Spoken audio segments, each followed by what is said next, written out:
ચોમાસાના આગમન સાથે જ હવે બોટાદમાં જાણે કે આફ ફાટ્યું છે, કારણ કે ગઢડામાં 10 કલાકની અંદર ખાબકી ચૂક્યો છે 13.50 ઇંચ વરસાદ। બોટાદમાં 10 કલાકમાં જ 9.72 ઇંચ વરસાદ ખાબક્યો।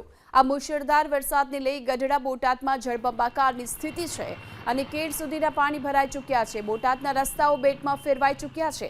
ગ્રામ્ય વિસ્તારોમાં તો ખેતરો પાણીથી તરબોળ જોવા મળી રહ્યા છે અને વરસાદના આગમનથી ખેડૂતો ખુશખુશાલ જોવા મળ્યા। ખરેખર પાણીનો નિકાલ નથી, દબાણ થયેલું છે।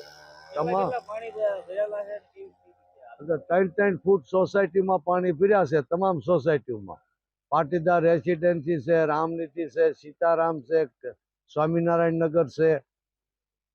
તો મૂળ આનું કારણ વરસાદ કે બાકી નથી રહી કે એવો વરસાદ વર્યો છે, પણ મૂળ દબાણ છે કે પાણીનો નિકાલ જ નથી।